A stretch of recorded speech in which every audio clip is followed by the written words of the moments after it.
Hi, నా పేరు Balaram. Welcome to my channel.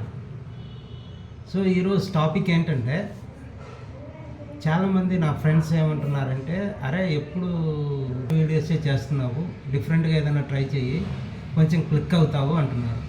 నేను రీటైల్ సబ్జెక్ట్ని ఎందుకు సెలెక్ట్ చేసుకున్నానంటే, నేను రీటైల్లోనే వర్క్ చేస్తున్నాను యాజ్ ఏ డిపార్ట్మెంట్ మేనేజర్గా జూడియో కంపెనీలో. సో నేను రీటైల్ కెరియర్ స్టార్ట్ చేసినప్పటి నుంచి ఇప్పటి వరకు నాకు ఎవరు గైడెన్స్ ఇవ్వలేదు. ఎవరు ఈ కంపెనీ సెలెక్ట్ చేసుకో, ఆ కంపెనీ సెలెక్ట్ చేసుకొని ఎవరు చెప్పలేదు. సో నాకు నేనే ఆ కంపెనీకి ఇంటర్వ్యూకి పోయి, ఈ కంపెనీకి ఇంటర్వ్యూకి పోయి, ఆ కంపెనీలో చేరి, ఈ కంపెనీలో చేరి రకరకాలుగా ఇబ్బందులు పడ్డా. ఈ రీటైల్ వీడియోస్ని ఎందుకు చేస్తున్నానంటే, ఇప్పుడు వచ్చే అప్కమింగ్ వాళ్ళు, ఇప్పుడు రీటైల్లో ఉన్న వాళ్ళకు కొంచెం గైడెన్స్ కోసం, అవగాహన కోసం ఈ వీడియోస్ నేను చేసి యూట్యూబ్లో పెడుతున్నా. ఓకే, సో రీటైల్లో ఎవరు గైడెన్స్ ఇవ్వరు.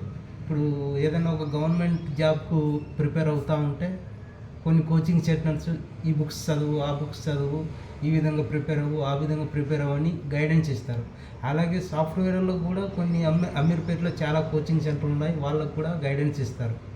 సో రీటైల్లో ఉన్న వాళ్ళకు ఎవరు గైడెన్స్ ఇవ్వరు. సో మనమే గైడెన్స్ ఇచ్చుకొని ముందుకెళ్ళాలి. ఓకే, కాబట్టి నాకు 7 years ఎక్స్పీరియన్స్లో నేను చేసిన పొరపాట్లు ఏంటి, కెరియర్ను ఒక పై స్థాయికి ఎందుకు తీసుకోలేకపోయాను, ఇంకా ఒక డిపార్ట్మెంట్ మేనేజర్గానే ఎందుకున్నాను అన్న విషయాలు ఈ వీడియోలో నేను చెప్తాను. సో రీటైల్ కెరియర్ స్టార్ట్ చేసినప్పటి నుంచి నాకు ఎవ్వరు ఏమీ చెప్పలేదు. నేను చాలామందిని రీటైల్లో ఉన్న వాళ్ళను, మేనేజర్లను, ఇంకా హెచ్ఆర్లను అడిగినా కూడా ఎవరు గైడెన్స్ ఇవ్వలేదు. ఈ కంపెనీకి వెళ్ళు, ఈ కంపెనీకి వెళ్ళు, ఈ కంపెనీ మంచిది, ఆ కంపెనీ మంచిది, ఆ కంపెనీలో ఎక్కువ బెనిఫిట్స్ ఉంటాయి, ఈ కంపెనీలో బెనిఫిట్స్ ఉండవు, ఇలా ఎవ్వరు చెప్పలేదు. సో వెళ్ళామా, స్టోర్లో ఇంటర్వ్యూ ఇచ్చామా, సెలెక్ట్ అయ్యామా, జాయిన్ అయ్యామా, నచ్చకపోతే జాబ్ వదిలేసామా, మళ్ళీ వేరే కంపెనీకి వెళ్ళిపోయామా, ఇలా ఉండేది. ఈ 7 yearsలో నేను దాదాపు 6-7 కంపెనీలు మారాను. అంటే 1 yearకే జాబ్ వదిలేసి వచ్చేసేవాడిని. సో కంటిన్యూటీ లేక, ఎవరు గైడెన్స్ ఇచ్చేవాళ్ళు లేక, మనకంత అవగాహన లేక, సో ముఖ్యంగా ఇంటర్వ్యూలో ఒక పై పొజిషన్కు ట్రై చేసేటప్పుడు మన దగ్గర ఆ సబ్జెక్ట్ నాలెడ్జీ లేక ఇంకా వెనకబడి ఉన్నాం.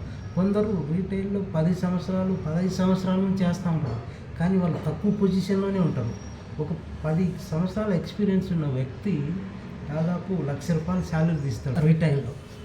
సో కాబట్టి నేను ఈ రీటైల్ ఎక్స్పీరియన్స్ను ఉపయోగించి అందరికీ అవగాహన కల్పించడం కోసం, ఏది మంచి కంపెనీ, ఏది మంచి కంపెనీ కాదు, ఏ కంపెనీకి వెళ్తే మంచి బెనిఫిట్స్ ఉంటాయి, ఇవన్నీ మీకు అవగాహన కల్పిస్తూ కొన్ని వీడియోలు చేస్తూ యూట్యూబ్లో పెడతా ఉంటాను.